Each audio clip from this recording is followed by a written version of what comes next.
A casa volta a ser ocupada pela família Fox, John Fox, um pastor metodista, a sua esposa e filhas. 2 meses viveram ali com tranquilidade. E ao fim de 2 meses, os fenômenos começaram.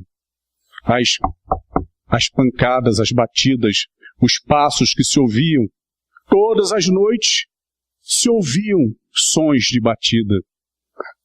Logo no início, as crianças até brincaram com aquilo. Você ouviu? Deve ser o seu pé rachado, isso e aquilo.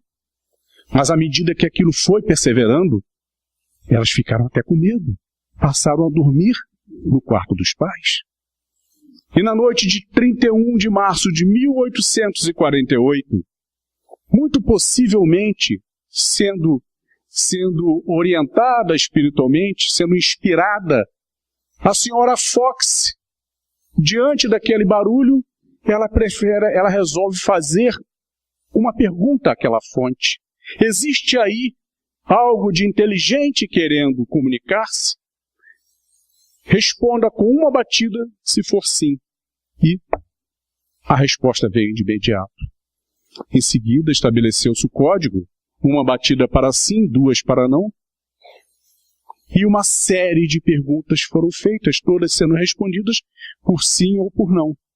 Por fim, a pergunta de que se poderia levar aquele assunto a conhecimento de outras pessoas ali da redondeza, para que pudessem vir na noite seguinte testemunhar tal fenômeno. E a resposta foi sim. E foram várias as noites com várias perguntas, e em cima de todas as perguntas sim, não, conseguiu-se até a história daquele assassinato. Na Europa, os fenômenos também aconteciam. Aconteciam os fenômenos das mesas girantes. As reuniões que eram feitas em várias regiões, com vários grupos de pessoas de classes sociais diferentes, classes culturais diferentes.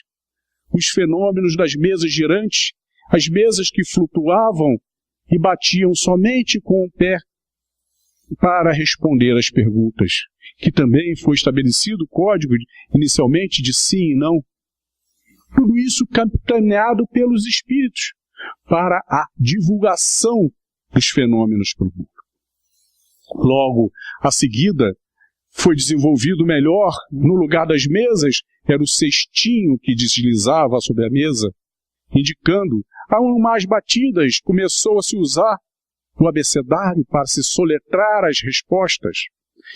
Hippolyte Léon Denisard Rivail, um pedagogo extremamente capacitado, discípulo de Pestalozzi, um escritor, um autor, um homem extremamente capacitado, que já era fluente no uso do magnetismo e teve a curiosidade de acompanhar aqueles fenômenos e começou a frequentar algumas reuniões.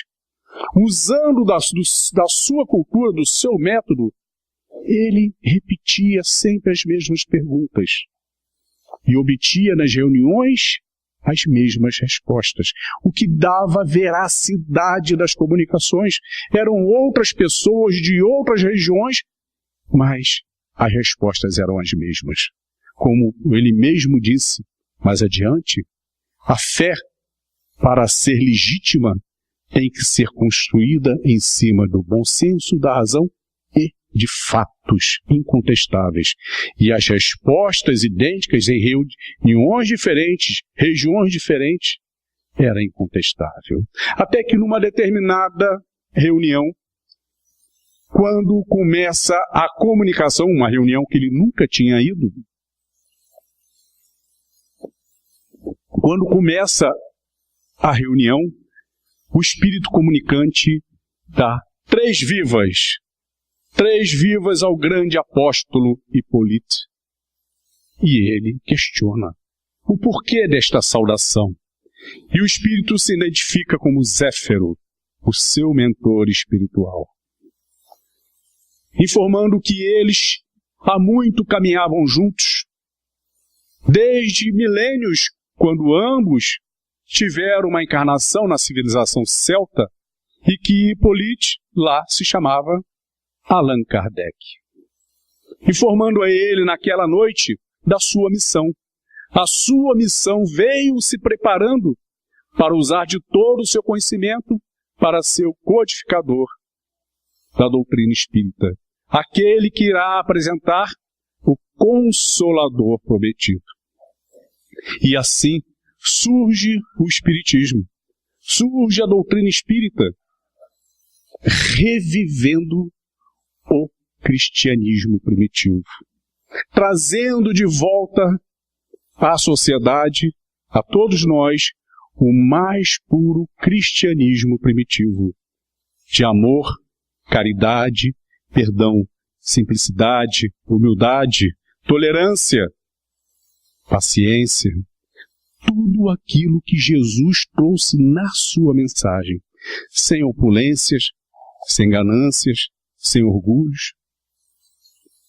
E aí é quando nós começamos a ter novamente o acesso ao cristianismo, ao verdadeiro cristianismo.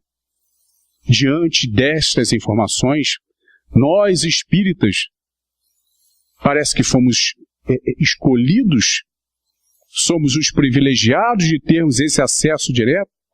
Talvez sejamos os mais endividados e por isso precisamos já de imediato fazer o bom uso da lei do amor, da caridade, do perdão. Então, o que fazer? Mas como? Vão dizer os pessimistas. Mas não tem mais o que fazer, o mundo está muito mal.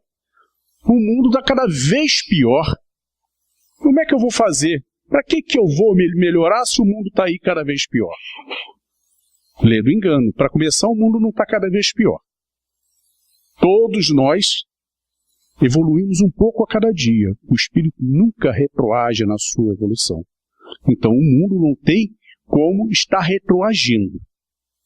O que está cada vez melhor são os meios de comunicações. Há 50 anos acontecia um acidente sério em Niterói, Nova Friburgo sabia 2 dias depois. Hoje acontece um acidente sério em Tóquio, 3 minutos depois nós estamos sabendo aqui. E vendo até o que está acontecendo. E a notícia ruim, ela fala alto, ela vende. É muito rápida a disseminação da notícia ruim. Mas o pessimista diz, mas como? Eu não posso melhorar o mundo, realmente.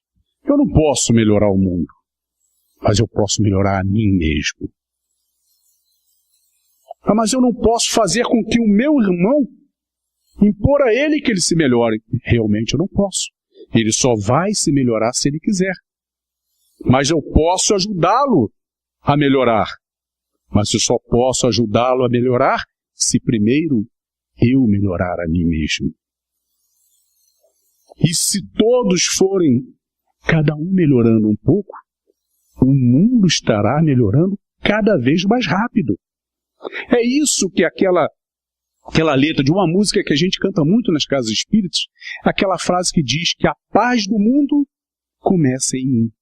Esta é a grande verdade, essa é a grande responsabilidade que nós temos. Nós precisamos dizer não às guerras, a todos os tipos de guerras. Porque as guerras começam dentro de nós.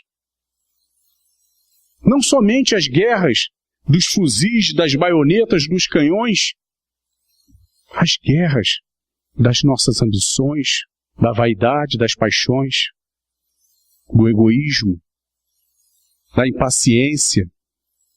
Nós precisamos dizer não à guerra das drogas, à guerra do sexo desvairado, o sexo pelo sexo. Os nossos irmãos das trevas são inteligentes. Eles sabem exatamente como nos influenciar. Eles nos influenciam nos pontos onde nós ainda somos mais fragilizados. E eles enxergaram isso. Eles enxergaram isso no sexo. O sexo é um componente que mexe ainda muito com o ser humano.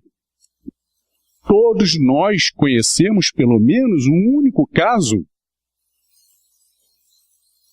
de famílias felizes, estabilizadas, tudo bem, tudo harmoniosamente bem, e de repente alguém da família se perde numa aventura.